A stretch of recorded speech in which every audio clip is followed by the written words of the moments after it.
Futebol Bandeirantes, que você ouve no FM, também no aplicativo Bandplay e no YouTube. Onde e do jeito que você quiser. Manhã Bandeirantes. Oferecimento. Recap, Sindicato dos Postos de Combustíveis de Campinas e Região. Acesse recap.org.br. E Pastore Turismo, especialista em viagens 50+, conforto, segurança e mais de 35 mil passageiros embarcados.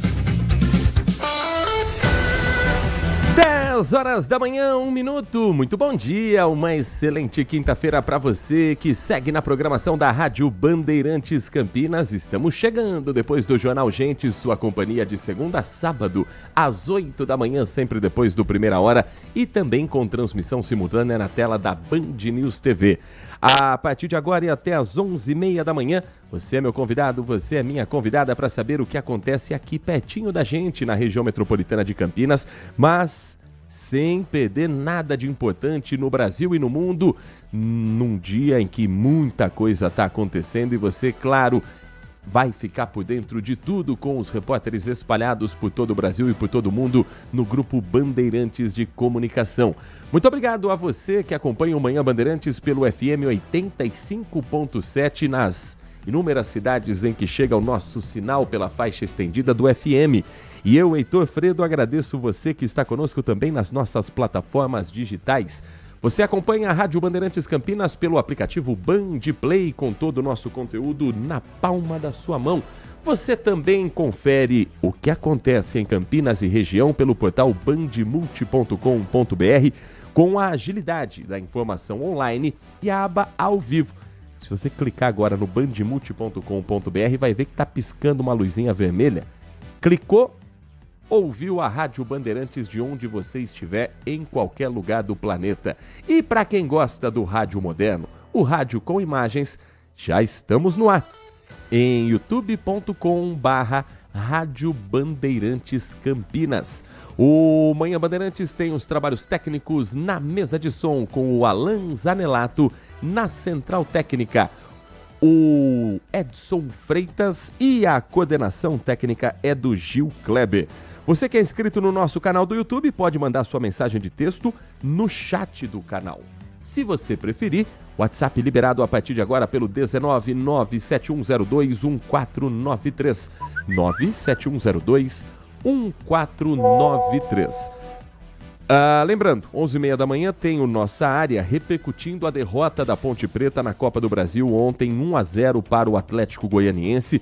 Placar que custou a eliminação da Macaca na quarta fase da competição. A Ponte Preta cai antes da quinta fase, que é a entrada dos times que estão na Série A, que jogam Campeonato Brasileiro, que jogam também a Libertadores da América. Ponte Preta já ficando pelo caminho, agora pensando exclusivamente no Campeonato Brasileiro da Série B, que começa neste final de semana com cobertura completa da Rádio Bandeirantes. Domingo, às 6 da noite, direto da Arena Sicredi, tem Atlético e Ponte Preta, primeiro jogo da Macaca na competição, segunda divisão do Campeonato Nacional. Em abril, tem o Campeonato Brasileiro da Série C e a preparação do Guarani, que vai estrear fora de casa contra o Maranhão no dia 4 de abril. Você também terá com a programação de esportes do timaço de Carlos Batista. Perdão pela tosse, mas hoje ela vai talvez se fazer presente. Às 10h05, o nosso Manhã Bandeirante está chegando com as informações para você que nos dá carona pela... Deixa eu abrir a porta aqui um minutinho, sobe a trilha, por favor. O cheirinho de cola aqui também pega na garganta do apresentador. A informação para você que está na programação da Rádio Bandeirantes acompanhando o nosso som pelo FM 85.7 e que vai ficar por dentro agora de como estão as estradas que cortam o nosso interior de São Paulo. Atenção para um acidente registrado agora há pouco na rodovia Castelo Branco, um tombamento de um caminhão com 2 vítimas consideradas em estado leve e 3 vítimas que felizmente não tiveram ferimento. No quilômetro 31, trecho que passa por Itapevi, Trânsito congestionado neste momento em função do atendimento a essa ocorrência. A informação também neste momento para o motorista que está no sistema Anhanguera Bandeirantes, informação da concessionária responsável pelo trecho, é a seguinte: o motorista que vai à capital paulista nesse instante enfrenta alguns pontos de lentidão em trechos da rodovia Anhanguera. Do quilômetro 109 ao quilômetro 104, limite entre as cidades de Sumaré e Campinas, o motorista encontra lentidão por excesso de veículos. Tempo nublado nesse momento, não há registro de acidentes, felizmente. Ainda pela rodovia Anhanguera, seguindo viagem do quilômetro 14 ao quilômetro 11, motorista tem congestionamento, aí sim, parado mesmo por conta do trânsito na capital paulista, quilômetro 14 ao quilômetro 11. Melhor opção é a rodovia dos Bandeirantes, mas também tem a lentidão na chegada a São Paulo do quilômetro 19 ao quilômetro 13. Só desafoga mesmo na chegada à marginal do Rio Tietê. No corredor Dom Pedro, boas as condições nesse momento para o motorista, tanto na rodovia Dom Pedro I quanto no anel viário Magalhães Teixeira. Falando sobre as rodovias que cortam o nosso interior de São Paulo, a Polícia Militar Rodoviária tem feito a Operação Impacto, parando principalmente ônibus que possam ter algum tipo de carregamento suspeito. O Matheus Machado acompanhou uma dessas operações e descobriu que um ônibus que vinha de Foz do Iguaçu, fronteira do Brasil com o Paraguai, tinha passageiros, no caso um casal, que na hora da entrevista, o policial pergunta se tem alguma irregularidade, pergunta sobre as malas e ficam, não, tá tudo certo. Mas sabe quando demonstra um nervosismo, sabe quando você percebe no ar que tem alguma coisa errada? É o chamado tirocínio policial. E aí se descobriu que eles estavam transportando um número altíssimo de medicamentos irregulares e ampolas com anabolizante. O Matheus Machado conversou com o tenente Silveira de Jesus da Polícia Militar Rodoviária e conta mais detalhes sobre essa apreensão. Exatamente, Heitor. Nós estamos acompanhando a Operação Impacto, que foi deflagrada pela Polícia Militar Rodoviária. Essa operação que já é muito bem conhecida com o objetivo de evitar o contrabando nas rodovias estaduais e federais. Nós, por exemplo, estamos aqui na rodovia Presidente Castelo Branco, a SP-280, onde aconteceu essa apreensão de produtos irregulares, que, Heitor, estavam avaliados em mais de R$508 mil. Como que foi a dinâmica dessa apreensão e da prisão desses 3 suspeitos? Os policiais realizavam essa ação de fiscalização aqui na rodovia Presidente Castelo Branco, em Itu, quando abordaram esse coletivo que vinha de Foz do Iguaçu com destino à capital paulista. Durante ali as vistorias dentro do coletivo, os agentes perceberam que 3 ocupantes estavam muito nervosos com a presença dos policiais.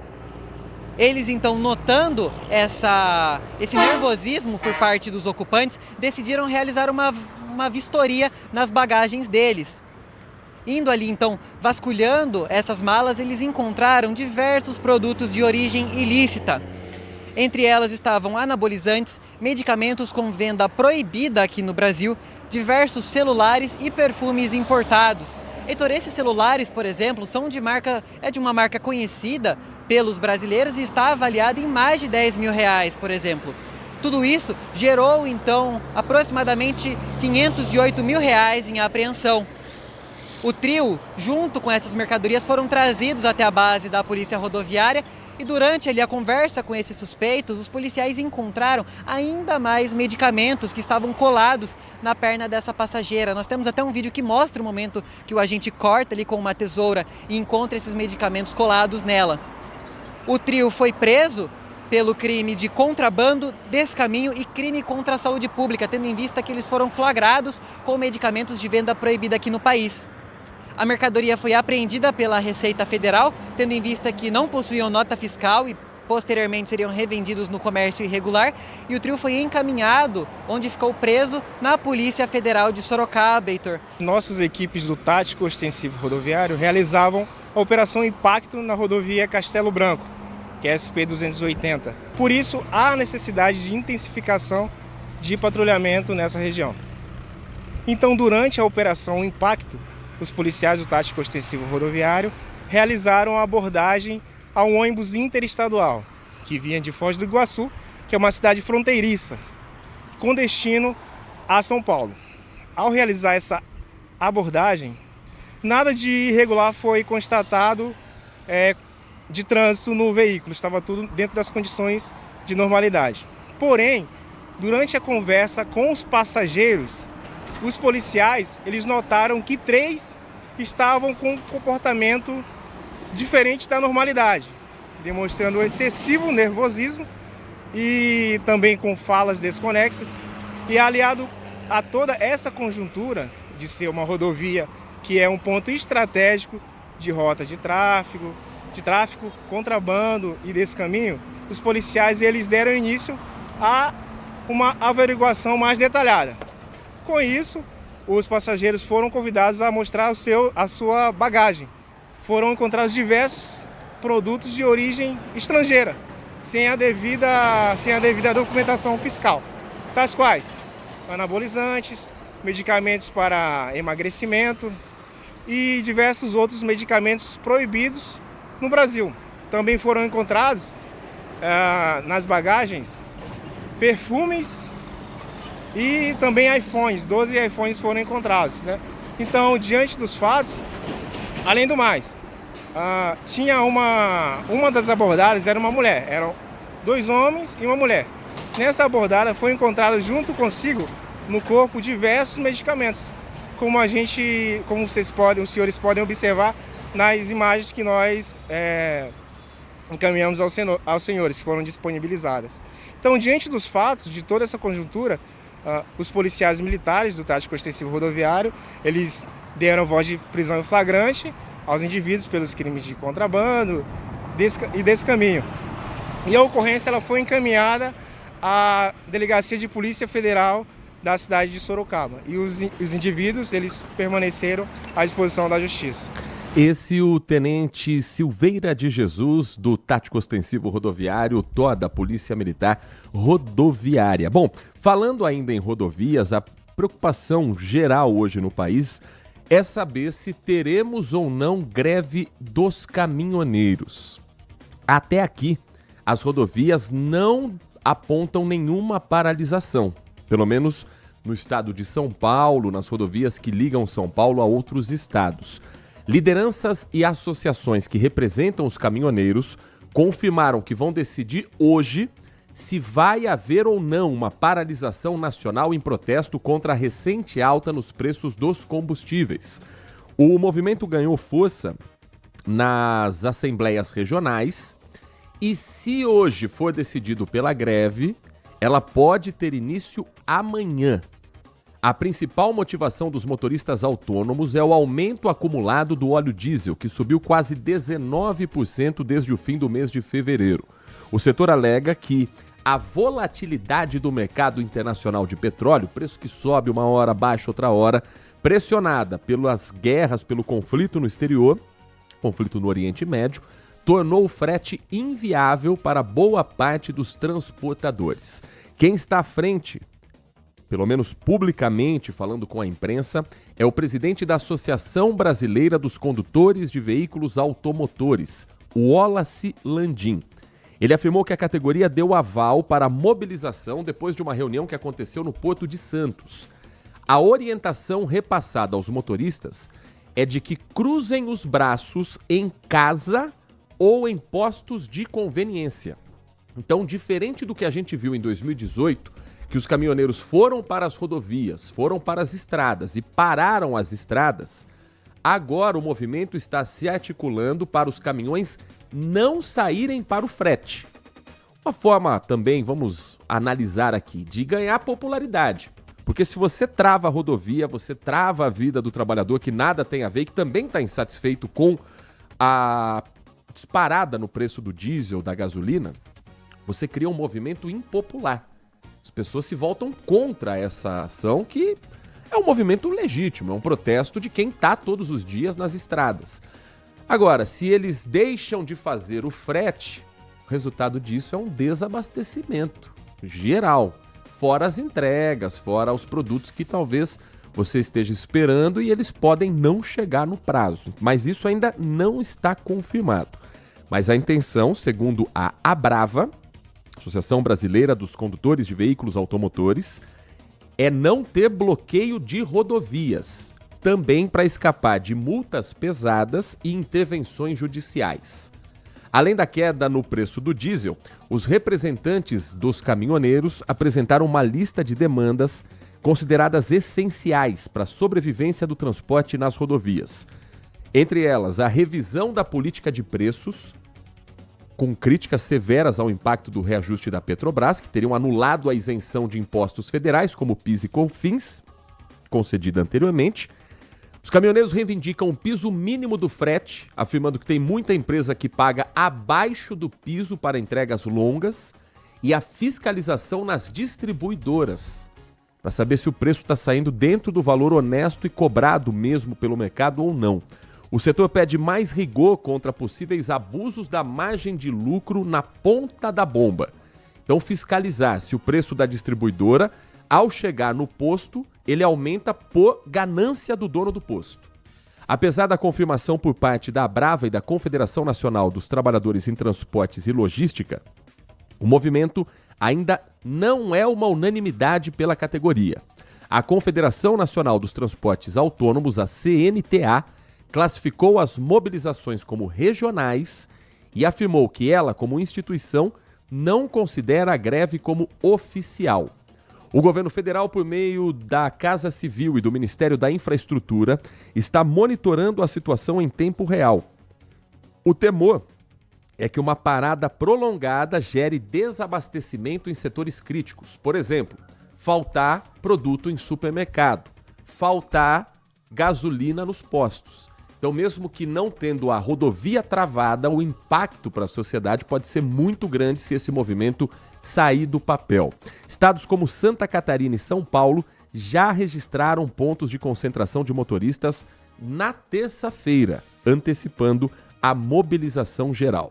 Tem cidade no Rio Grande do Sul que já está decretando situação de emergência porque está faltando diesel nos postos. E muita gente que roda pelo interior de São Paulo diz que a diferença de preço está gritante, mas que todos já passam da casa dos R$ 6,50 pelo menos para o litro de gasolina.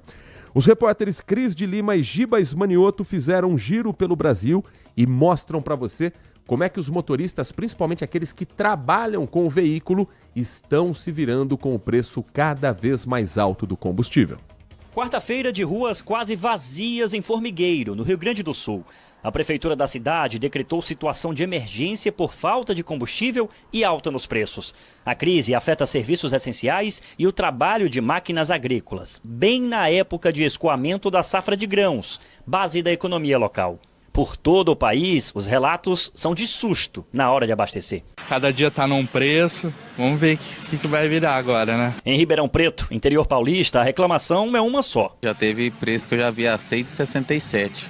Eu vim abastecendo a R$ 6,29, R$ 6,39, já está tendo alteração. Reflexo do cenário internacional e da pressão sobre o mercado global de petróleo.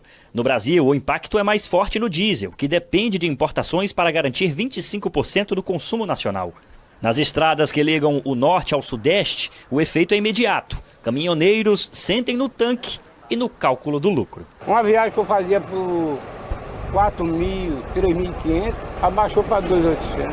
Em Sergipe e aqui na Bahia, a dinâmica é outra. Com uma refinaria 100% privada, os reajustes seguem a cotação internacional do petróleo e não a política da Petrobras. O último aumento assustou.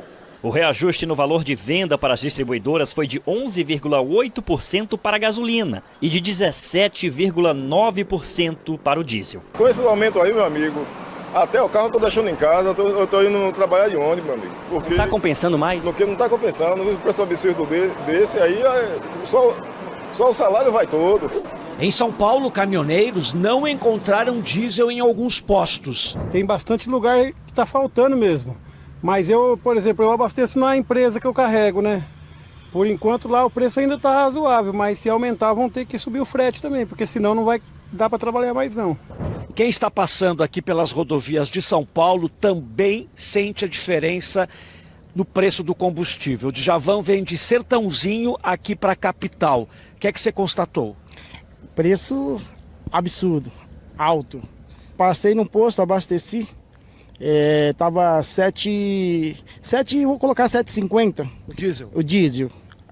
Aí quando eu voltei fazendo a mesma rota, fui abastecer, esse diesel já estava 7,79, então o trem tá, assim, questão de horas. Você sai daqui de São Paulo com frete de 12 mil para Belém, se chegar lá você gasta 8, 9 de óleo, como é que você vai fazer outra viagem? Eu abastecia numa faixa aí de 550, na sexta, na segunda 914.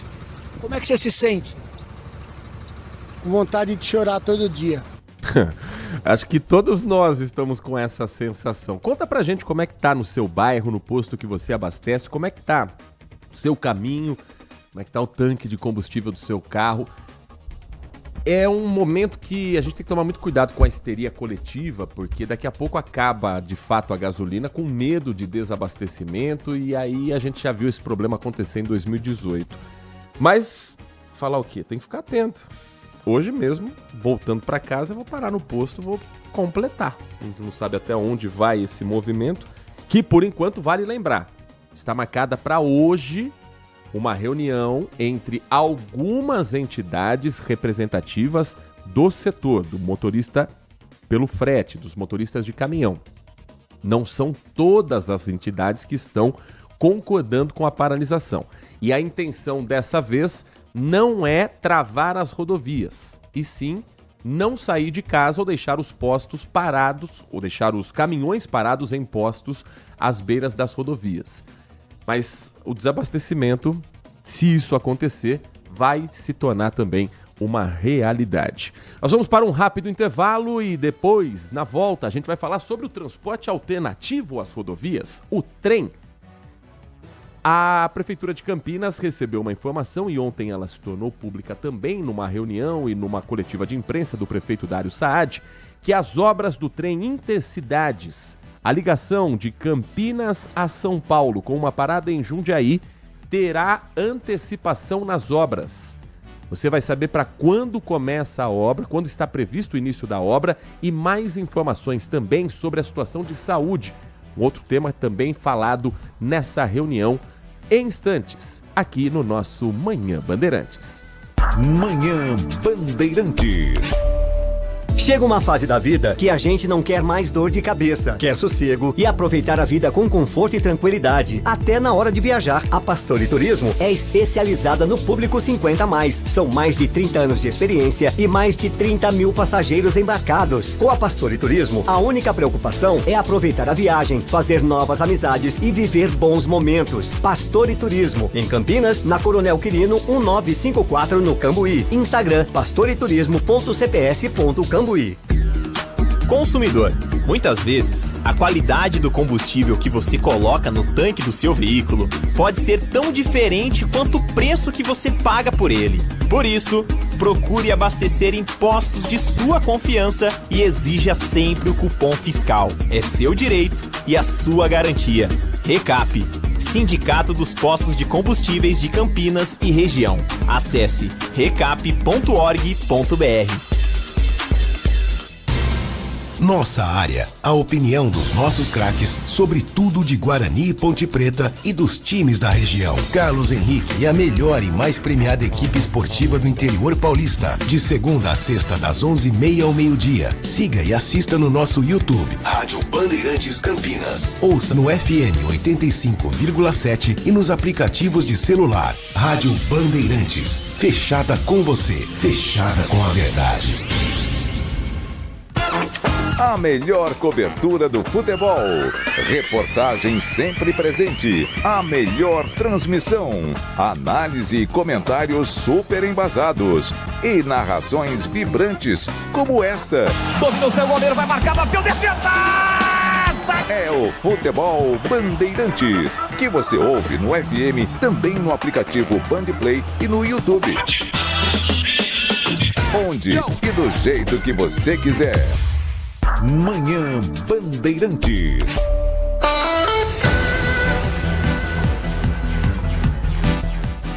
10 horas da manhã, 25 minutos de uma quinta-feira em que já choveu, já parou, já ameaçou chover e nesse instante os termômetros do CEPAGRE da Unicamp marcando 24,4 graus.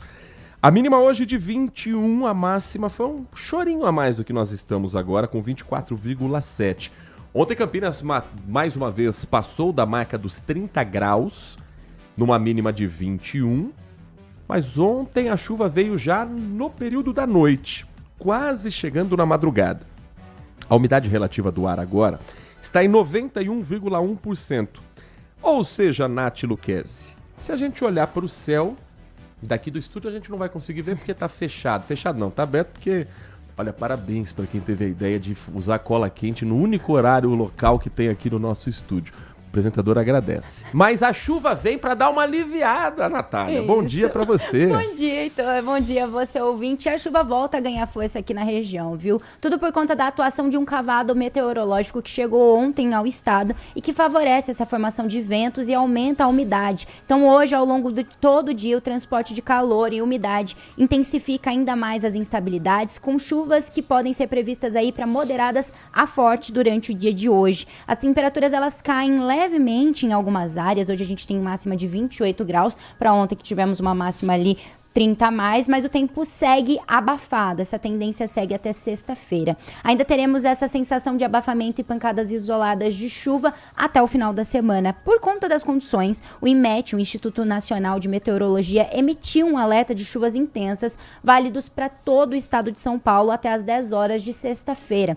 O aviso ele prevê aí chuvas entre 20 milímetros, 30 milímetros ou até mesmo 50 milímetros durante todo o dia. Os ventos seguem intensos também até sexta-feira, com ventos que podem marcar aí 60 km por hora. O equinócio de outono ocorre amanhã, às 11h45, horário de Brasília. Esse é o início astronômico do outono no hemisfério sul, que deve aí ter duração durante até junho. O outono de 2026, a chuva deve se prolongar por mais tempo do que costuma ser observado durante a estação, e o frio intenso vai demorar para chegar. Em média, o outono de 2026 será aí menos frio do que ele poderia ser. Mesmo assim, teremos alguns episódios de frio intenso durante a segunda quinzena de maio e junho. Abril, a gente tem aí as temperaturas que se parecem mais com o verão do que o outono. E em breve teremos o impacto do fenômeno El Niño, que retorna no segundo semestre, colocando o Brasil também em alerta climático. Um fenômeno causado pelo aumento da temperatura das águas do Oceano Pacífico, que interfere diretamente na circulação atmosférica em todo o planeta. No Brasil, a previsão é que os efeitos variem de região para a região. E o agronegócio já está se preparando para os impactos do El Niño no segundo semestre. O repórter Eduardo Carvalho conversou com alguns dos produtores rurais e também com Celso Oliveira, que é agrometeorologista, e a gente vai entender o impacto desse fenômeno também para o alimento nosso do dia a dia. A instabilidade no tempo afeta as lavouras. Depois da estiagem, hoje veio a chuva forte. Antes estava muito seco, então a gente estava na torcida por essa chuva. Quem trabalha no campo deve estar sempre ligado na previsão do tempo. Os produtores ficam de olho e já sabem que devem vir muitos dias como esse, de chuva, nos próximos meses. O Serviço Nacional de Meteorologia dos Estados Unidos aumentou as probabilidades de ocorrência de El Niño para 80% a partir de agosto. O fenômeno ocorre porque as temperaturas no Oceano Pacífico Equatorial têm um aumento gradual, o que interfere na circulação atmosférica em todo o planeta. Os efeitos do El Niño variam dependendo da região do Brasil. O Nordeste e o Norte são mais propensos a períodos de estiagem. O Sul e o Sudeste são mais propensos ao excesso de chuvas. Na região Sul, as precipitações podem ser volumosas. Pensando na próxima safra de grãos, soja, milho, enfim, pensando em algodão, né, para 2026, 2027, o que a gente precisa ficar atento é um atraso, né, na regularização das chuvas. Eu costumo falar ultimamente, ou é 8 ou 80, né? Assim na região. Para nós, o clima chuvoso, que nem é para ser o próximo ano, também é prejudicial. Principalmente se falando da cultura do arroz. O arroz é uma cultura que gosta de sol, e água no pé e sol na cabeça. Então, ano chuvoso é ano de produtividade baixa no arroz. Os custos já estão muito ruins para o arroz, preço baixo. Então, com essa perspectiva de ser clima chuvoso, a gente está muito preocupado mesmo. São 10 horas da manhã e mais 30 minutos, marcando o 5º sinal aqui na Rádio Bandeirantes Campinas. E olha, as obras do trem Intercidades, a ligação de Campinas a São Paulo, vão sair, hein? Depois de décadas de conversa e promessa, pelo menos agora está projetado para o início da semana que vem o começo dessa obra. E agora a Prefeitura de Campinas, nesse contato com a ATESP, faz também um encontro com algumas autoridades para divulgar essa novidade.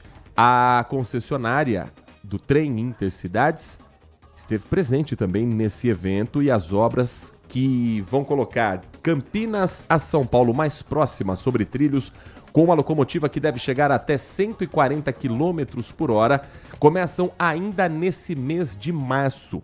A TIC Trens é a concessionária responsável e a informação foi divulgada na reunião de número 250 do Conselho da Região Metropolitana de Campinas, que ocorreu no Palácio da Cidade. A previsão é de que a operação do trem Intercidades comece em 2031. O cronograma anterior previu o início das obras em maio. Mas segundo a ATESP, Agência Reguladora de Serviços Públicos, delegados de transporte do Estado de São Paulo, olha que nome bonito que tem a ATESP, a antecipação ocorreu porque a empresa conseguiu apresentar os projetos e ter as licenças para começar. O prefeito Dário Saad falou a respeito dessa antecipação, sobre como Campinas se prepara para essa obra e foi questionado também sobre o Hospital Mário Gatti. A UTI adulta do Hospital Mário Gatti segue fechado após a identificação da bactéria KPC. Mais 2 casos foram confirmados essa semana, você ouviu aqui na Rádio Bandeirantes Campinas também essa informação, e não há ainda a previsão para a liberação de novas internações no Hospital Mário Gatti. Quem estava na UTI continua recebendo atendimento. Novos casos que exijam internação são diretamente encaminhados para o Hospital Ouro Verde. Prefeito Dário Saad fala a respeito desses 2 assuntos no microfone da RB. A Artesp e os representantes do consórcio, eles afirmaram que o cronograma foi antecipado em 2 meses. O início das obras é antecipado em 2 meses. Isso para a região é fundamental. A gente entende que a antecipação mostra o compromisso do governo do Estado, do governo do Tarcísio e também do consórcio de iniciar o mais rápido possível a obra e, se possível, antecipar a operação do sistema de trens. A operação do trem intermetropolitano, que é o trem parador, está previsto para 2029. A implantação e a operação do trem Intercidades, que é o Campinas, Jundiaí, São Paulo, está previsto para 2031.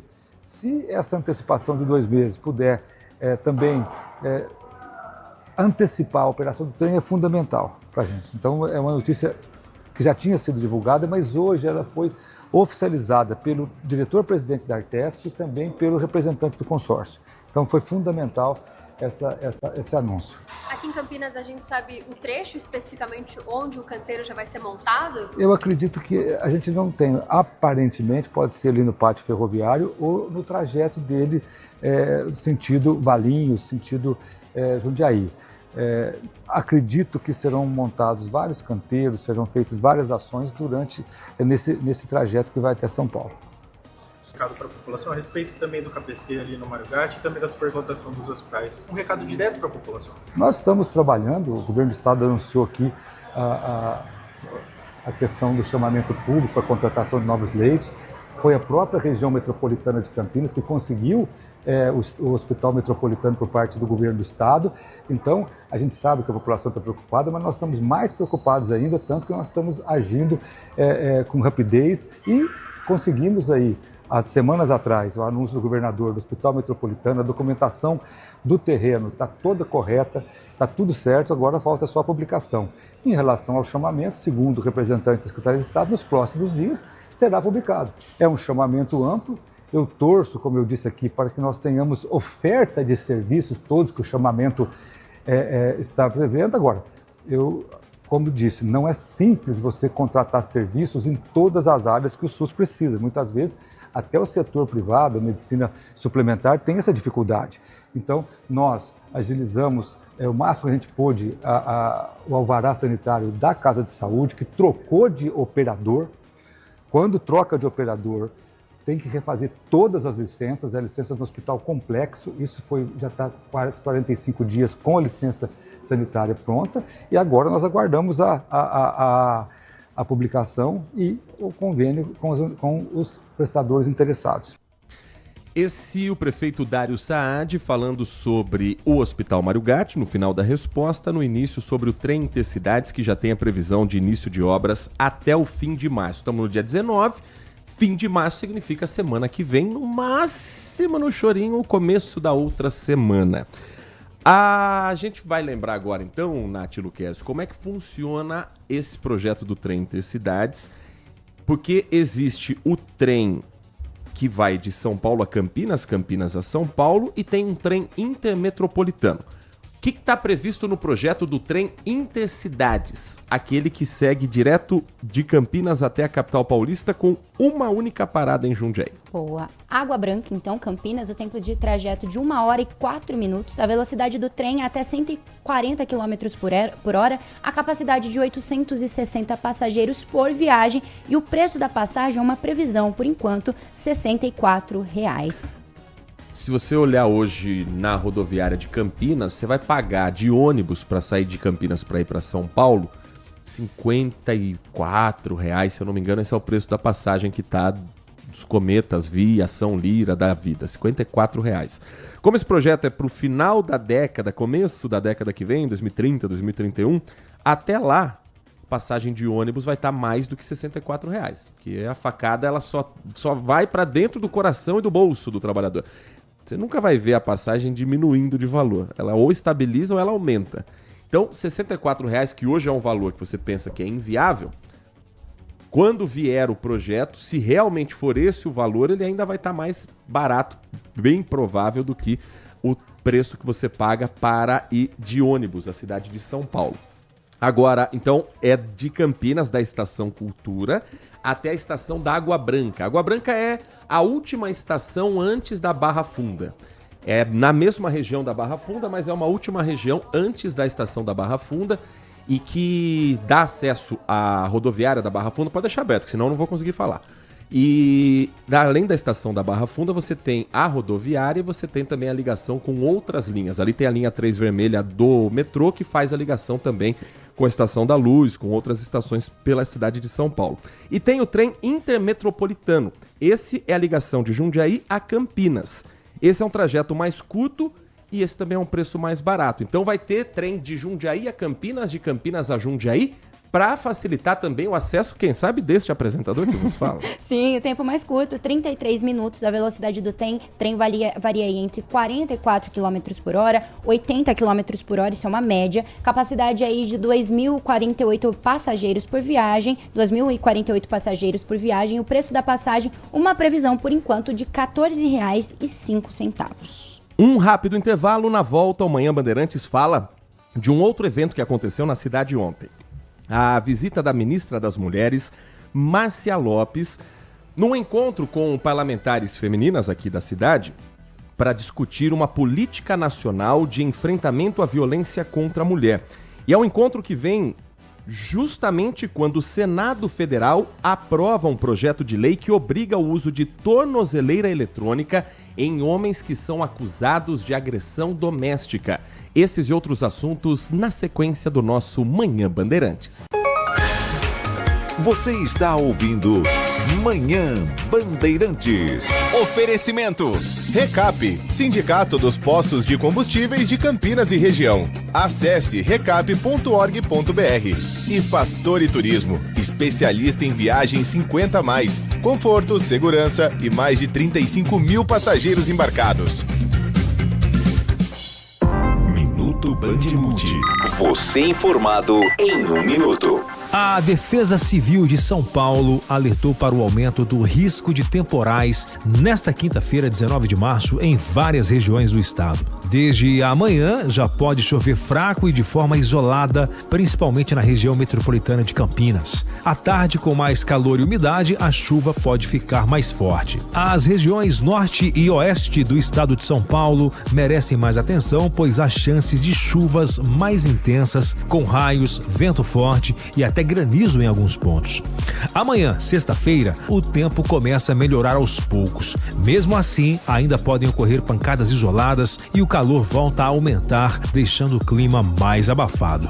Quer saber mais? Acesse bandmulti.com.br. Você ouviu Minuto Bandmulti. Você informado em 1 minuto. Consumidor, muitas vezes, a qualidade do combustível que você coloca no tanque do seu veículo pode ser tão diferente quanto o preço que você paga por ele. Por isso, procure abastecer em postos de sua confiança e exija sempre o cupom fiscal. É seu direito e a sua garantia. Recap, Sindicato dos Postos de Combustíveis de Campinas e Região. Acesse recap.org.br. Todos os domingos, a partir das 7 horas da manhã, a Rádio Bandeirantes transmite a Santa Missa direto da Paróquia Santa Rita de Cássia, situada na Avenida Jesuíno Marcondes Machado, 670, na Nova Campinas. Participe das celebrações ou acompanhe pelo rádio. Manhã Bandeirantes.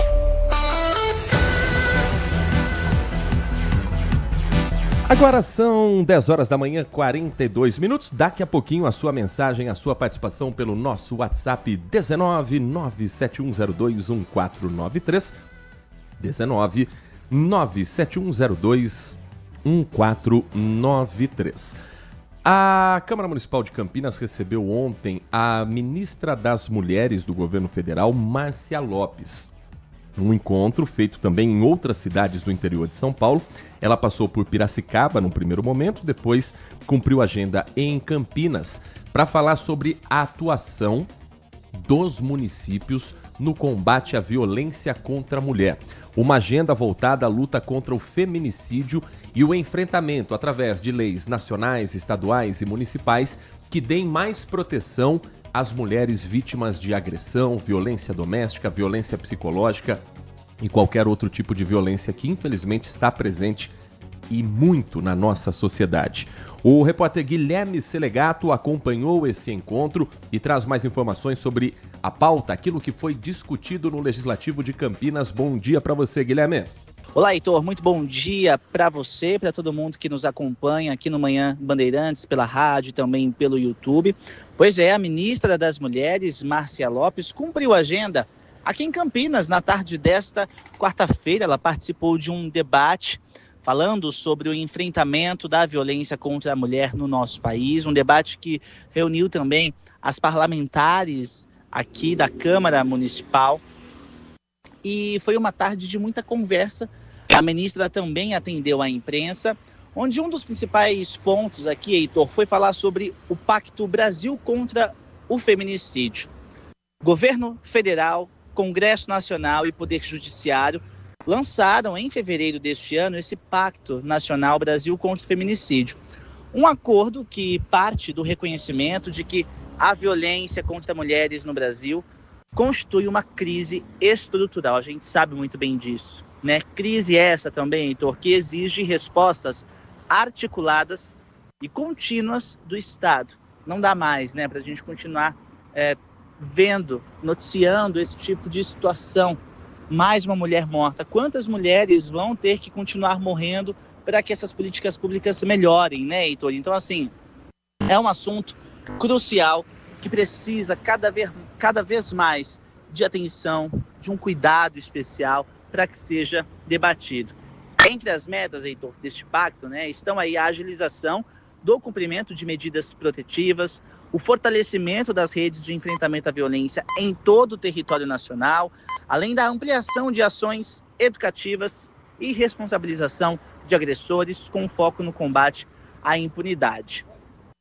Heitor, em coletiva com a imprensa, A ministra, né, abordou muitos assuntos importantes em relação a esse enfrentamento, principalmente voltado à educação, né, e a Casa da Mulher Brasileira, que a gente sabe que é um espaço de acolhimento voltado a mulheres que sofrem, né, que passam por esse tipo de educação. Nós já temos esse espaço aqui em Campinas, né, de acolhimento a essas mulheres, que funciona na região central. E a expectativa, né, segundo a ministra, é de que até dezembro deste ano, 43 casas da mulher estejam prontas aqui no nosso país, em vários estados, tá, Heitor? Claro, sempre tendo aí um diagnóstico necessário do município, de toda a região que abrange o município, para poder instalar essa Casa da Mulher Brasileira. Heitor, além disso, um outro ponto importantíssimo que foi abordado aqui em coletiva, né, com a ministra, foi sobre a violência digital. A gente sabe, né, que esses discursos de ódio, muitas pessoas, infelizmente, utilizam a internet, acham que a internet é terra sem lei e usam ali esse local, né, a gente pode dizer assim, para poder disseminar ódio, preconceito, racismo, e a gente reforça que é crime. E justamente por isso, a ministra, né, traz aí uma lei modelo sobre violência digital, construindo um protocolo sobre toda essa situação. Além também da regulamentação da Lei Maria da Penha nas escolas, Heitor, é importantíssimo que desde pequeno, né, as crianças possam ter essa educação também sobre as políticas públicas e o entendimento sobre o que a gente passa no Brasil, as mulheres principalmente. E justamente por isso a ministra está aí nesse processo de regulamentação da Lei Maria da Penha, com a insistência nos currículos educacionais que versem sobre isso, né? Que violência é crime. Aquilo. Então, Heitor, a gente conversou com a ministra e nós vamos ouvir agora o que ela fala, né, um pouquinho sobre todo o que foi debatido aqui nesta quarta-feira. Entre a sonora. 47 minutos. Vamos ouvir então o que disse a ministra Márcia Lopes nesse encontro com parlamentares aqui da cidade de Campinas. É uma política intersetorial, por isso tem que fazer essa articulação com todas as áreas. Nós, por exemplo, nós do Ministério das Mulheres temos as Casas da Mulher Brasileira, os centros de referência, as lavanderias públicas e as cuidotecas. E temos formação, cursos, enfim, emendas parlamentares. Nós conseguimos, em dezembro do ano passado, executar 99% do orçamento, o que foi, de fato, uma conquista. Esse ano nós temos 50 milhões a mais, que é óbvio, é ainda um recurso muito pequeno. A deputada federal Jaque Rocha, com base, inclusive, no Pacto Brasil contra o Feminicídio, inscreveu um projeto colocando 5 bilhões, sugerindo como um extrateto de 5 bilhões a mais de orçamento, e é claro que com mais orçamento a gente amplia, junto com a parceria que temos com o Ministério da Justiça, essas obras.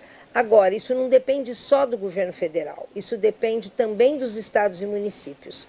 Nós temos situações em que o recurso de 19 milhões para construir uma Casa da Mulher Brasileira ficou durante um ano e meio, aguardando que o Estado comprasse um terreno para poder construir. Então, nós temos aí um dilema, né, que a gente vive com a nossa equipe técnica, acompanhando, cobrando. Por isso que esse pacto é tão importante. Se os 3 poderes assumirem essa responsabilidade junto com os estados e municípios, a gente avança. E é claro que depende, no caso de Campinas, depende da Câmara também.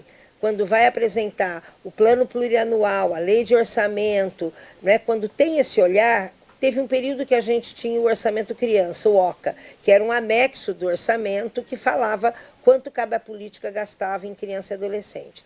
Nós temos um orçamento mulher, que é vinculado ao Ministério do Planejamento, da ministra Simone Tebet, que tem acompanhado isso. Então, quanto mais, né, o próprio Congresso Nacional, os deputados, deputadas, senadores, deputados estaduais e os vereadores e vereadoras tiverem essa compreensão e essa luta, e os executivos tiverem vontade política, a gente vai avançar. Essa ministra das Mulheres, Márcia Lopes. E olha, tem uma novidade importante de uma lei aprovada pelo Senado Federal. É a lei que, na verdade, vai só confirmar aquilo que já está na Lei Maria da Penha.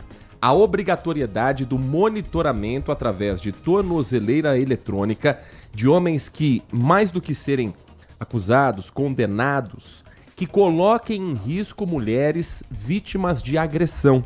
Vamos a Brasília conversar com a repórter Agatha Moreira, entender um pouco mais sobre essa lei agora aprovada numa das casas legislativas. Agatha, bom dia para você.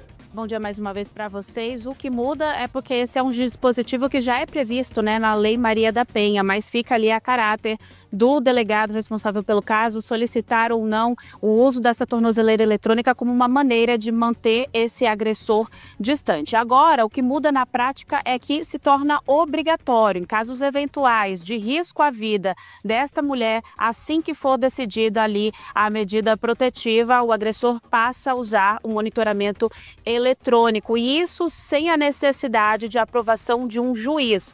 A polícia pode ali colocar o dispositivo e aí o juiz terá até 24 horas para decidir se vai manter o dispositivo ou se vai retirar esse dispositivo. Além disso, a vítima ela deve ser comunicada em caso de aproximação desse agressor imediatamente por meio de algum dispositivo eletrônico. Então, além de enviar à delegacia sobre a quebra desse protocolo de que ele está se aproximando ali da vítima novamente, a própria vítima tem que receber esse recurso para que ela possa de alguma maneira se proteger. Esses são os pontos principais desse novo projeto de lei. Agora ele é encaminhado à sanção do presidente, aí sim só entra em vigor caso vá para a aprovação do presidente. Agora um ponto importante só para a gente finalizar é de onde vai vir o dinheiro, Se a gente já tem tornozeleiras eletrônicas faltando para outros tipos de crime. Isso foi aprovado pelo Congresso, aumentando então em 5%, de 5% para 6% a cota de recursos do Fundo Nacional de Segurança Pública,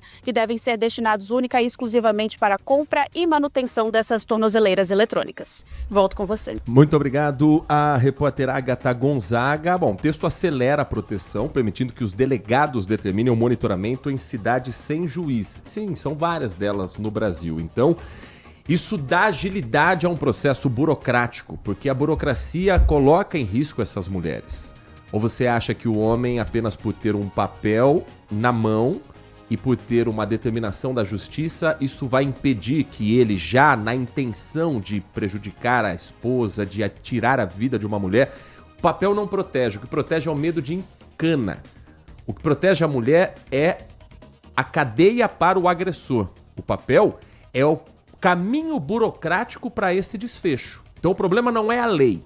O problema é a cabeça do homem agressor e a lentidão para uma resposta na proteção a essa mulher. Quando a lei permite que o próprio delegado, dentro da sua delegacia, numa situação de flagrante, determine o uso da tornozeleira eletrônica, esse cara já sabe que se ele romper ao que foi determinado, ou seja, tem um raio de 2 quilômetros, se ele se aproximar da casa da mulher, é uma viatura da Polícia Militar que vai lá recebê-lo, é uma viatura da Guarda Municipal que vai lá buscá-lo. E que ele vai preso, porque a tornozeleira, ela é um voto de confiança que a justiça dá para o cidadão que cometeu um crime permanecer em sociedade, mas monitorado, se pisar fora, ele vai para a cadeia. Esse é o papel de uma tornozeleira eletrônica.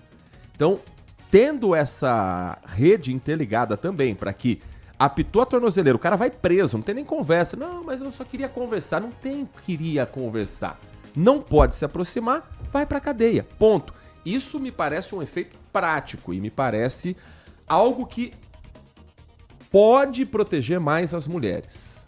A longo prazo é preciso trabalhar com a educação das novas gerações, dos meninos adolescentes, das crianças, para que não se contaminem com esse discurso cada vez mais nojento que tem espalhado pelas plataformas digitais e também em outros veículos de comunicação, chamado Red Pill. Então, quando você tem uma sociedade, isso é histórico, com avanços em determinada categoria, determinada classe social, determinado gênero, determinada etnia, sempre que há um avanço na proteção desses grupos, a sociedade de outro lado, em parte dela, reage para retroceder. Então, as mulheres que foram ganhando seu espaço, ganhando notoriedade, ganhando leis que a protejam, ganhando leis que a equiparam o salário, vai ter uma parte da sociedade que vai enxergar isso como um absurdo e vai querer o retrocesso. Esse retrocesso faz parte também do discurso Red Pill, que são homens que diminuem as mulheres, que colocam numa categoria inferior. Isso precisa ser trabalhado a longo prazo, para que as próximas gerações não tenham a mentalidade dos homens dos anos 20, dos anos 30. E não de 2020, de 1920 e de 1930. Que a gente avance no discurso, não retroceda. Agora, isso pensando no futuro. No presente é preciso ter cana, cadeia para agressores. O projeto é dos deputados Marcos Tavares, do PDT do Rio de Janeiro, e Fernanda Melchiona, do PSOL do Rio Grande do Sul. E foi relatado pela senadora Leila Barros, do PDT do Distrito Federal, aprovado sem mudanças pelo Senado. Então ele nasce na Câmara, passa pelo Senado e agora a proposta segue para a sanção presidencial, Nath Luquez. Trazendo para a realidade de hoje, a Lei Maria da Penha, hoje, atualmente, autoriza a aplicação do monitoramento, mas como algo opcional, então não inclui ali no rol das medidas protetivas de urgência. Agora, no texto aprovado, a determinação dessa medida passa a ser imediata sempre que houver risco atual ou iminente à vida ou à integridade física e psicológica da mulher em situação de violência doméstica e familiar ou mesmo dos seus dependentes. Além disso, delegados poderão determinar o uso de tornozeleira eletrônica a agressores de mulheres em caso de risco em localidades que não são sede de comarca, ou seja, não tem juiz. Atualmente, o afastamento imediato do lar é a única medida protetiva que o delegado pode adotar nessas localidades, a fim de, claro, proteger a vítima. A determinação de monitoramento, quando feita por um delegado, deverá ser comunicada em 24 horas ao juiz, que decidirá, assim, sobre a sua manutenção e comunicará a decisão ao Ministério Público. O texto ainda determina que, nas situações de uso da tornozeleira, deve ser cedido à vítima um dispositivo de segurança que alerte ali sobre uma eventual aproximação do agressor. A imposição da tornozeleira também será prioridade em casos em que houver descumprimento de medidas protetivas anteriormente já impostas. Caso o juiz decida que a tornozeleira não deverá mais ser usada como medida protetiva, a decisão deverá ser fundamentada expressamente com a exposição de seus motivos. O texto também altera a Lei Maria da Penha para aumentar de 1/3 a metade a pena que hoje é de reclusão de 2 a 5 anos. Então hoje a pena 2 a 5 anos mais multa por descumprimento da medida protetiva. Violação das áreas de exclusão monitoradas eletronicamente, onde o agressor não pode ir, remoção, violação ou alteração do dispositivo sem autorização judicial. Então, o que o cara não pode fazer? Não pode se aproximar da mulher, ir nos endereços onde ela reside, trabalha, leva o filho na escola, ou alterar o dispositivo, ou seja, mexer na tornozeleira eletrônica, para quem não sabe, é crime. E isso é passível de tirar o regime semiaberto para o regime fechado. Além disso, determina que as campanhas de enfrentamento à violência contra a mulher devem contemplar informações sobre o procedimento e abordagens policiais, prevenção à revitimização, funcionamento das medidas protetivas de urgência e mecanismos de monitoração eletrônica. Um rápido intervalo, na volta, a sua participação aqui pelo nosso WhatsApp da Rádio Bandeirantes Campinas, o 19 97102 1493. Manhã Bandeirantes. Consumidor, muitas vezes, a qualidade do combustível que você coloca no tanque do seu veículo pode ser tão diferente quanto o preço que você paga por ele. Por isso, procure abastecer em postos de sua confiança e exija sempre o cupom fiscal. É seu direito e a sua garantia. Recap, Sindicato dos Postos de Combustíveis de Campinas e Região. Acesse recap.org.br. Chega uma fase da vida que a gente não quer mais dor de cabeça, quer sossego e aproveitar a vida com conforto e tranquilidade, até na hora de viajar. A Pastore Turismo é especializada no público 50+. São mais de 30 anos de experiência e mais de 30 mil passageiros embarcados. Com a Pastore Turismo, a única preocupação é aproveitar a viagem, fazer novas amizades e viver bons momentos. Pastore Turismo, em Campinas, na Coronel Quirino 1954, no Cambuí. Instagram, pastoreturismo.cps.cambuí. Minuto Bandmulte. Você informado em 1 minuto. O show Encantado da Páscoa deste ano volta hoje, quinta-feira, aqui em Campinas. A apresentação será às 8 da noite, na Avenida Baden-Powell, no Jardim Nova Europa. O evento faz parte de uma série de 15 shows gratuitos que acontecerão em vários bairros aqui da cidade até o dia 5 de abril. A ideia é levar o clima da Páscoa para diferentes regiões, aproximar famílias e também ajudar o comércio local. As primeiras apresentações aconteceram no último fim de semana. Depois do evento de hoje, o evento continua nos próximos dias em outros bairros. Na sexta, dia 20, o show acontece às 8 da noite na Praça da Integração, na Vila Padre Anchieta. No sábado, dia 21, às 7 da noite, o show Encantado da Páscoa acontece na Praça Durval Pátaro, em Barão Geraldo. E no domingo, no mesmo horário, ele acontece na Rua Geraldo Campos Ferreira, no bairro Satélite Íris. Quer saber mais? Acesse bandmulte.com.br. Você ouviu Minuto Bandmulte. Você informado em 1 minuto. Band Mulher, de segunda a sexta, a partir da 1h35, Larissa Lopes abre as tardes femininas da Band.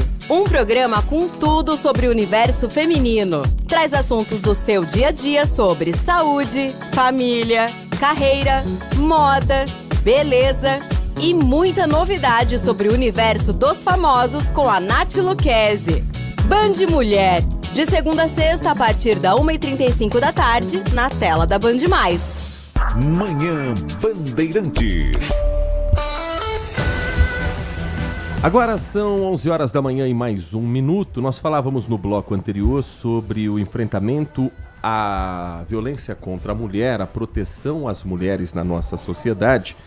E tem uma história que está publicada no portal bandmulte.com.br que aconteceu nesta madrugada.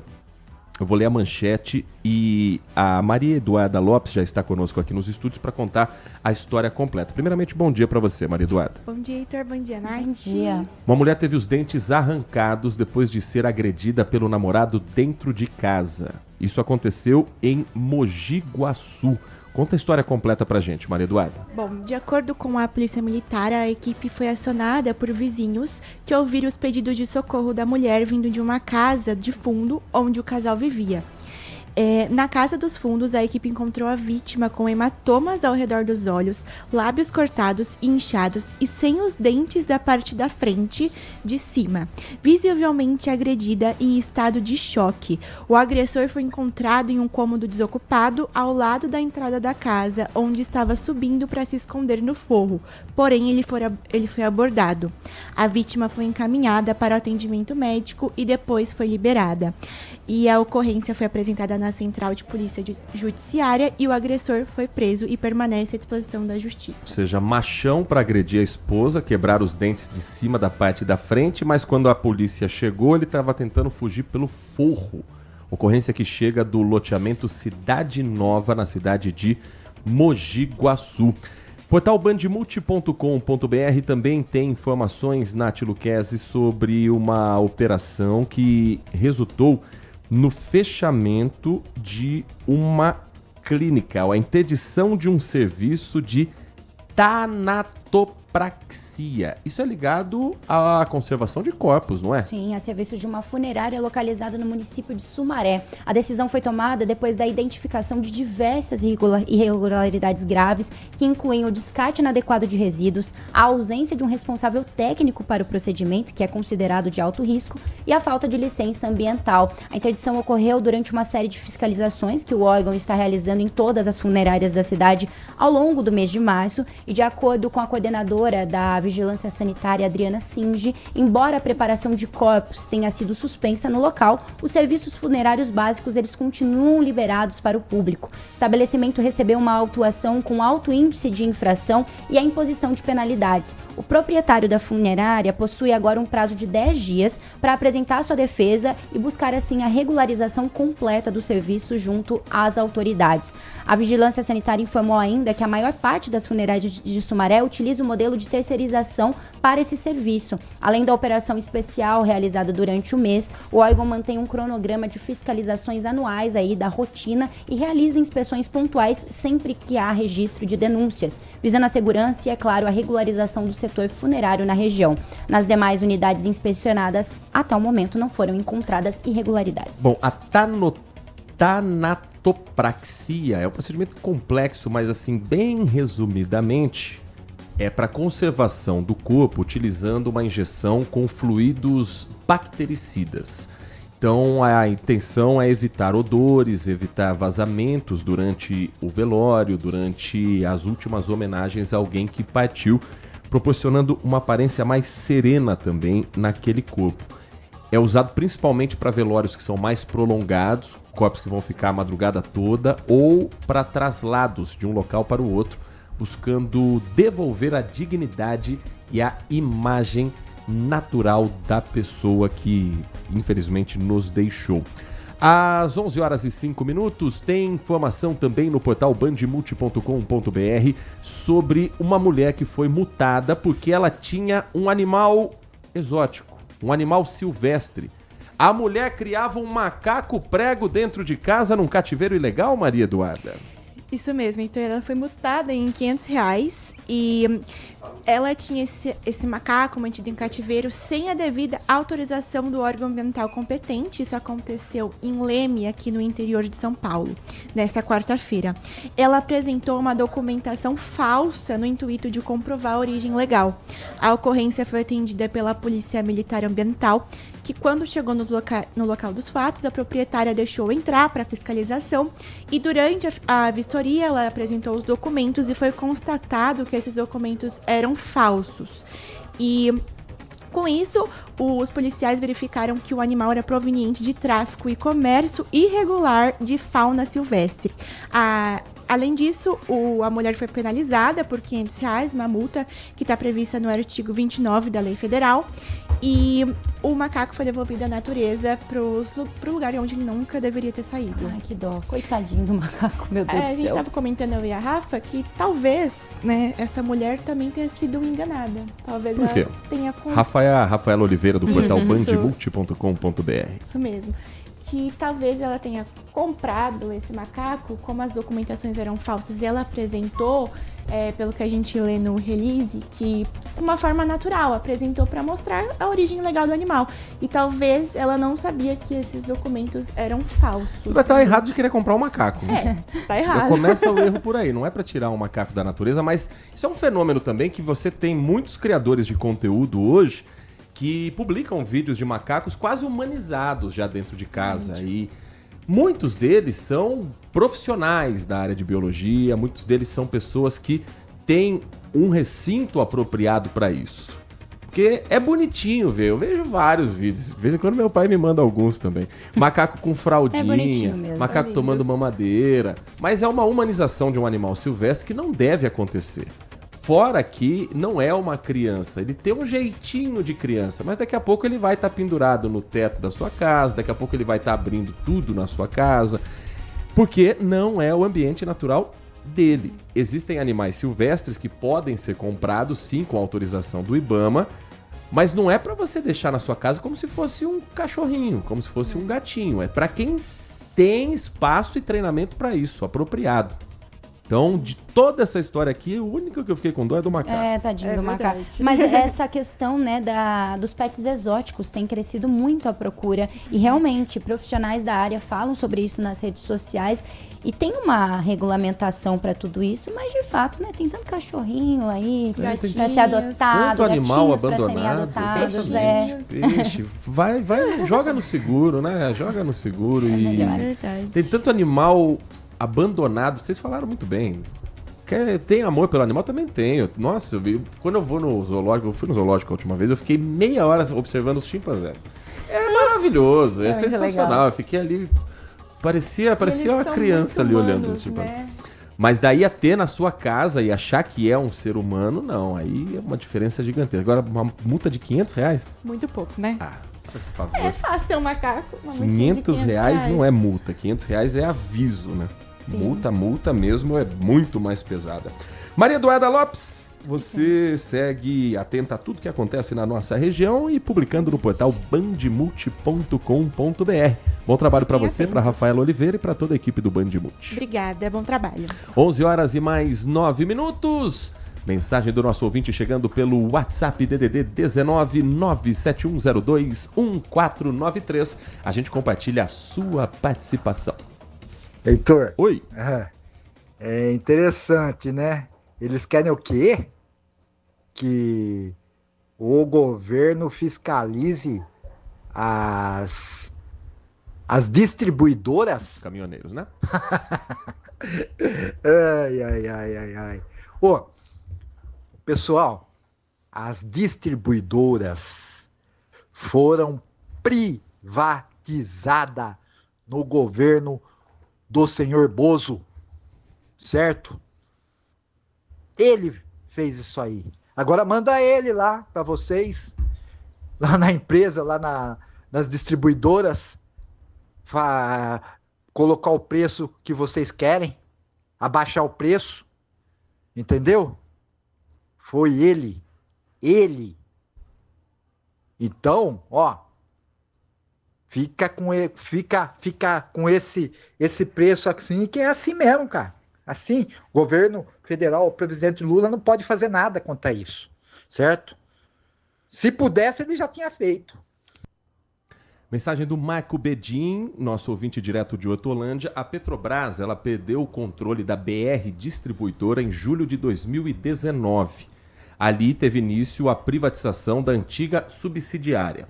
A privatização total foi concluída 2 anos depois, 2021. Naquele período, sob o governo do então presidente Jair Bolsonaro, a diretoria da Petrobras defendia que a empresa deveria focar na produção e exploração de óleo e gás e abrir mão da distribuição de combustíveis. A venda das empresas subsidiárias da Petrobras foi feita, inclusive, sem consulta ao Congresso Nacional, de acordo com o entendimento do Supremo Tribunal Federal, num julgamento de ação direta de inconstitucionalidade. É uma história tão recente, mas parece tão distante, parece tão antiga, mas foi agora, foi recentemente. Conforme a decisão da Corte do Supremo Tribunal Federal, em caráter liminar, em junho de 2019, a alienação do controle acionário de empresas públicas e sociedades de economia mista exige autorização legislativa e licitação. Mas a exigência de autorização legislativa não se aplica à alienação do controle das subsidiárias controladas.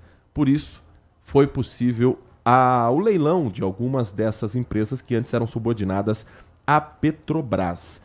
E a privatização da BR Distribuidora está sendo usada também pelo governo federal, tanto que até na Agência Brasil, que pertence aos órgãos públicos, tem uma reportagem com a seguinte manchete: privatização da BR prejudica consumidor em momento de crise. O texto cita o ex-presidente aqui várias vezes. Ou seja, isso será assunto também ao longo do ano, porque vai ter aquela troca de acusações, né? Você baixou, no caso Bolsonaro não será o candidato, mas o filho dele, o senador Flávio Bolsonaro. Então, de um lado, a gente vai ouvir a oposição ao governo Lula dizendo que a gasolina está cara, do outro a gente vai ouvir o governo dizendo que está caro porque a privatização aconteceu no governo Bolsonaro. E, enquanto isso, no total, 64 centavos por litro cobrados a menos para diminuir o impacto no bolso do consumidor não chegam no bolso do consumidor, porque cada refinaria acaba colocando o seu próprio preço de mercado. Por isso que tem essa discrepância também. Quando vem da Petrobras, ou quando vem de uma subsidiária que está privatizada, os preços são diferentes, porque deixaram ser assim. Mensagem de áudio, mais uma do nosso ouvinte da Rádio Bandeirantes. Bom dia a todos. Bom dia. DJ Ale. Heitor Fredo, 2 assuntos rapidinho. Primeiro, esse negócio aí da ameaça da greve dos caminhoneiros. Já tem gente, juro pra você, vi hoje isso daí, eu fui abastecer o meu veículo pra trabalhar, né? E no posto de gasolina já tinha gente falando que tava esperando a greve dos caminhoneiros para faltar combustível, já tava enchendo o tanque agora, para não faltar.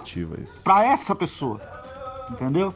Então eu acho que o brasileiro teria que ter um pouquinho de calma, de prudência. Não vamos se desesperar, porque ainda não é para isso, né? Reflexos de coisas que nós já tivemos no nosso país. E outra coisa, eu não sei se você acompanhou a entrevista do Aldo Rebelo sobre o estado de saúde do Jair Bolsonaro, né? Numa situação dessas, eu acho que poderia sim se conceder a prisão domiciliar para ele. Porque afinal de contas, foi um ex-presidente. É diferente e é também uma pessoa fora da caixinha que nem o Lula, não é verdade? Mas duvido que o Xandão faça isso. Um grande abraço a todos, DJ Ale.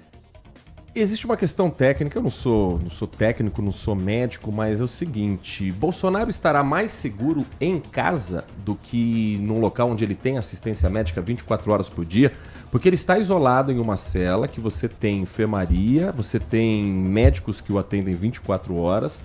Em casa, ele tem lugares com escada, ele tem mais gente frequentando a casa, ele tem filha pequena. A questão da saúde realmente faz diferença ele estar em casa ou não? E lembrando, o ex-presidente Jair Bolsonaro saiu do regime domiciliar por tentar cortar a tornozeleira eletrônica. Ele abriu a tornozeleira eletrônica. Isso é um dos motivos para transformar a prisão domiciliar em prisão no regime fechado.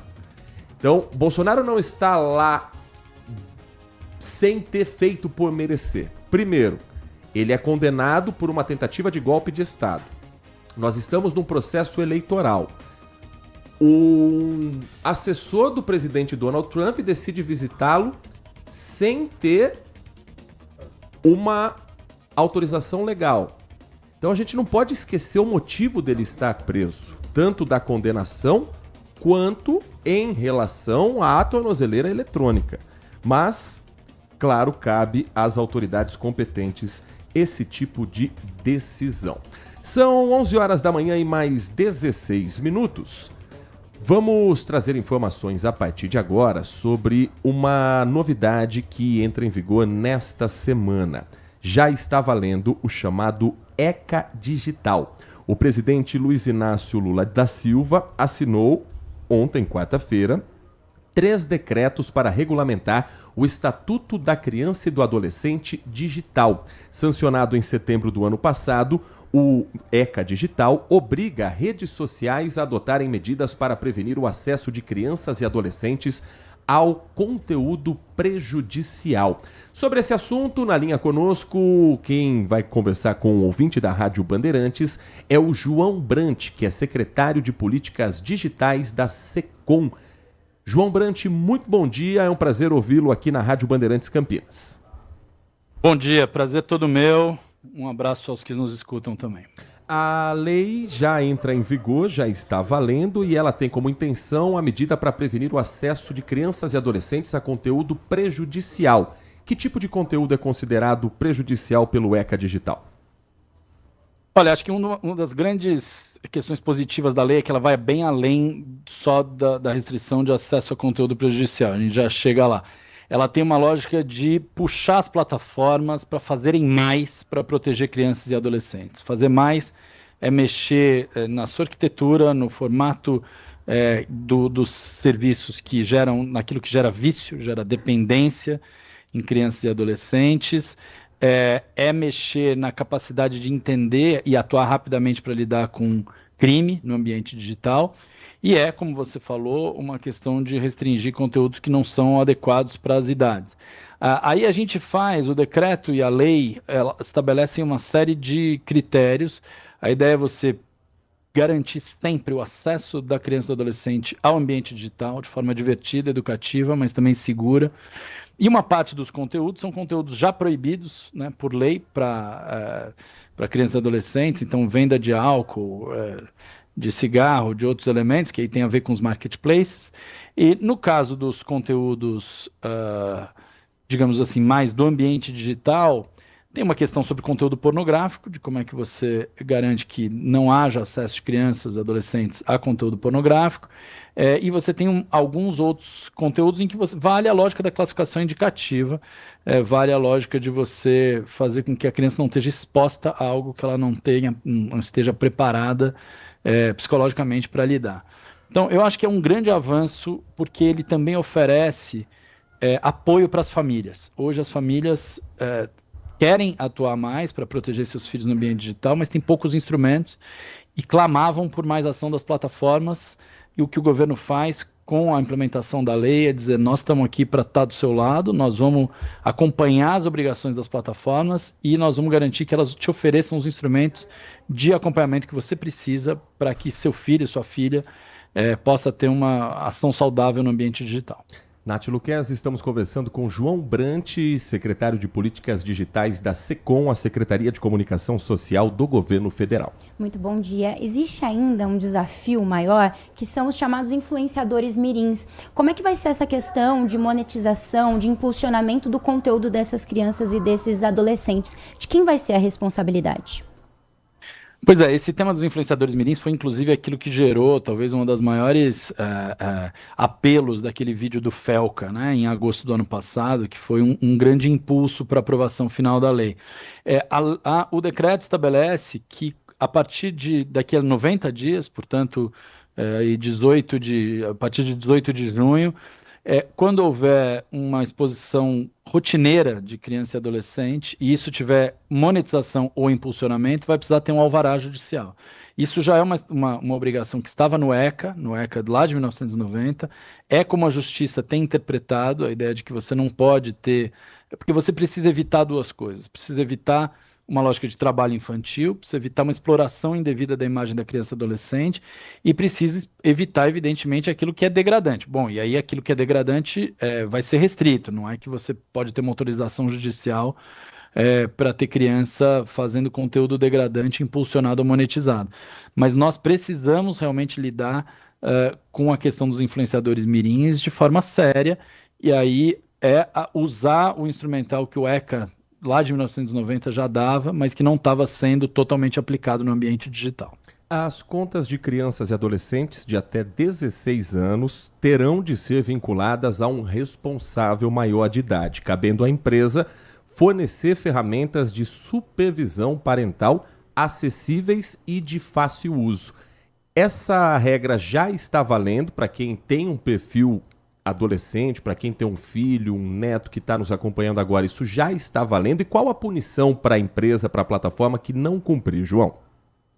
Já está valendo, essa é uma obrigação que a lei traz e que, do nosso ponto de vista, ela é importante, porque a lei traz isso de forma equilibrada. Ou seja, eu não quero saber cada palavra que está sendo conversada do meu filho para uma outra criança, mas eu preciso saber se meu filho tem um contato com outro adulto, eu preciso saber com um adulto, eu preciso saber se ele tem contato com um desconhecido, eu preciso poder acompanhar minimamente o tempo de uso dele, que tipo de conteúdo ele está acessando, porque isso vai dar condição das famílias conversarem. Acho que a gente precisa pensar que uma parte dos desafios hoje sobre o ambiente digital, que fica muito difícil você conversar com seu filho, com sua filha, sobre o que ela tem feito.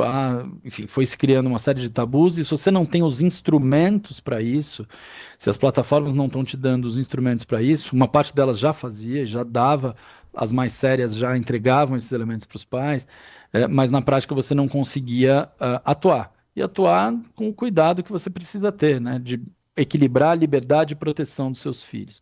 É nessa direção que a gente aposta que dá para ir. Em relação às punições, aí a partir do momento que houver descumprimento, a ANPD, que é a Agência Nacional de Proteção de Dados, vai ter o papel de abrir advertência, eventual multa, enfim, aí tem uma série de sanções que podem ser escalonadas. Mas nós acreditamos que a maior parte das plataformas vai cumprir e vai mostrar um nível de responsabilidade e engajamento com a proteção de direitos das crianças. Como é que fica a questão do acesso aos jogos eletrônicos online, que ali tem uma interação entre os usuários, tem aquelas chamadas caixas de recompensas, né, produtos dentro dos jogos. Isso também vai fazer parte dessa regularização? Olha, isso é uma boa questão, porque há um boato ruim de que como se a lei proibisse jogos. Não tem nenhum tipo de proibição de jogos. A lei, na verdade, o que ela restringe é a oferta desse mecanismo, que as caixas de recompensa, para quem não conhece, são quase que uma máquina de caça-níqueis dentro dos jogos, para criança e adolescente. E o que a gente está vendo é uma disposição grande de vários fornecedores em cumprir essa obrigação. e, de fato, não restringir acesso aos seus jogos, enfim, poder oferecer uma versão sem essas caixas de recompensa. É assim que os fornecedores mais sérios estão lidando. Alguns fornecedores dizem que não tem como fazer isso. Nesse caso, eu diria, desconfie, porque provavelmente o jogo que ele está te oferecendo é uma máquina de caça-níqueis disfarçada de jogo eletrônico. Se não for isso, eu acho que tem que pressionar para que haja uma adaptação. É nessa direção que a gente precisa. A nossa ideia não é restringir a diversão das pessoas. Crianças e adolescentes podem se divertir, devem se divertir na internet, mas de forma a equilibrar a diversão e proteção e segurança. Para a gente finalizar, João, além da mudança da lei, além da implantação do ECA digital, há algo sendo voltado também para a orientação, para a educação, o governo trabalhando para que dentro das casas das famílias brasileiras esse assunto seja discutido num sentido educativo mesmo? Olha, a gente tem feito uma série de ações de educação digital e midiática, isso para as escolas adotarem esses currículos. Nós já temos formação de mais de 400 mil professores, nós já temos esse tema no PNLD, no Programa Nacional de Livre Didático, em vários níveis, e nós tivemos, a partir desse ano, a obrigação, a partir da decisão do CNE, do Conselho Nacional de Educação, de inclusão desse tema nas escolas, aquela obrigação vinculada aos recursos do Fundeb. Acho que sobre o ECA digital, nós sim trabalharemos medidas de acompanhamento, de implementação, as famílias saberem o que elas podem, como é que isso ajuda a elas. Isso vai ser feito também pela ANPD, a ANPD, que é a agência que vai acompanhar a fiscalização e supervisão, também está produzindo uma série de materiais, e a ideia é que a gente possa ter um esforço de fiscalização da própria sociedade nessa direção. Nós conversamos aqui no Manhã Bandeirantes com o João Brant, secretário de Políticas Digitais da SECOM, a Secretaria de Comunicação Social do Governo Federal, falando sobre o ECA Digital já em atividade, já valendo nas leis brasileiras. João, muito obrigado pela sua atenção com o nosso ouvinte. Sempre um prazer prazer e nosso papel, trazemos um assunto tão importante para o nosso ouvinte. Um bom trabalho a você e toda a sua equipe. Obrigado, um abraço para vocês e para quem nos escuta. 11h27. Deixa eu trazer um recado para você que está conosco aqui na programação da Rádio Bandeirantes Campinas. Você já percebeu que chega um momento da vida em que a gente simplesmente não quer mais dor de cabeça? Aquela correria, preocupação, imprevistos. A verdade é que depois dos 50 o que a gente quer mesmo é sossego. E você que chegou nessa idade, você merece essa tranquilidade. Aproveitar mais a vida com conforto, com tranquilidade e boas experiências, inclusive na hora de viajar. E é exatamente pensando nisso que existe a Pastore Turismo, uma agência especializada em pessoas 50 a mais que está há mais de 30 anos no mercado, organizando viagens com todo cuidado, conforto e segurança. Não é à toa que já são mais de 550 viagens realizadas para destinos nacionais e internacionais e mais de 35 mil passageiros embarcados ao longo dessa história. A Pastore Turismo conta com 2 unidades, a sede em São Paulo e a franquia aqui em Campinas. Rua Coronel Quirino, número 1954, na loja 5, no bairro do Cambuí. Anote o número que eu vou te passar para você se organizar, conhecer as viagens que a Pastore oferece para você. 19 é o DDD 99210 6075. 99210 6075. Com a Pastore, a única preocupação que você vai ter é aproveitar a viagem, fazer novas amizades e viver momentos que ficam guardados para sempre na memória. Rádio Bandeirantes. Agradecendo ao ouvinte Edmilson, desejando bom dia aqui pra gente, falando sobre o trem que vai até a cidade de São Paulo. Ele diz que ele já utiliza o trajeto até São Paulo, vai até Caieiras, deixa o carro em casa de parentes e aí segue pela linha 7 Rubi. Já fez de Jundiaí até o Brás e a melhor opção para quem quer fazer alguma coisa nessas regiões. Só não dá para pagar um absurdo de estacionamento. Só de não pagar o absurdo do estacionamento já vale o rolê. Particularmente acho muito engraçado e interessante andar de trem, ainda mais quando os ambulantes passam correndo, olhando os vagões, gritando: "Olha o rapá!" Eu faço muito esse trajeto, viu, Edmilson? Eu moro em Jundiaí, então, direto. Agora tá 5h40 a passagem de trem da linha 7 Rubi de São Paulo, Jundiaí, São Paulo.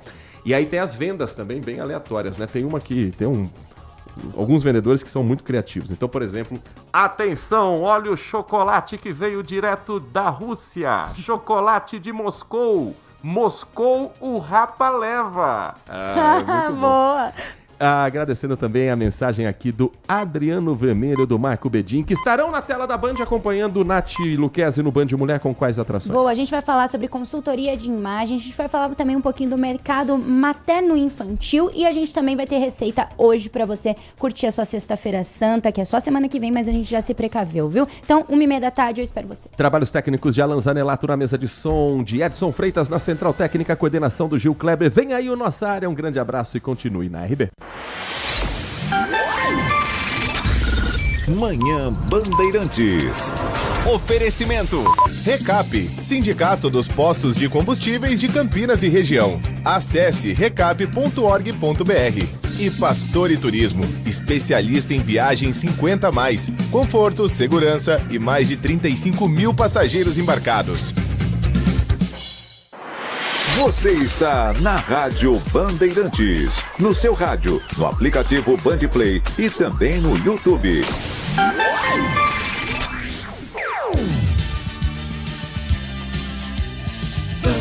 Bandeirantes. Sente o peso. RB Bandeirantes, uma rádio que tem história. Os principais profissionais da comunicação no Brasil estiveram e estão à frente desse potente microfone.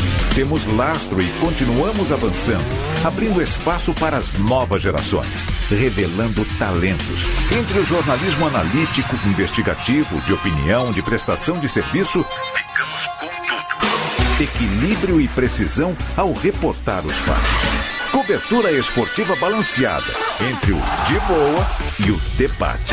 Cobertura jornalística que só pende para um lado, o seu. Sente o peso. No comparativo, a Bandeirantes desequilibra. Você está ouvindo o Rádio Bandeirantes Campinas, ZYO 260, FM faixa estendida 85,7. Rádio Bandeirantes, fechada com você, fechada com a verdade. Você invadiu a melhor parte do campo. Nossa área, na Bandeirantes. Oferecimento. Desktop é bicampeã como a melhor internet do estado de São Paulo. Desktop.com.br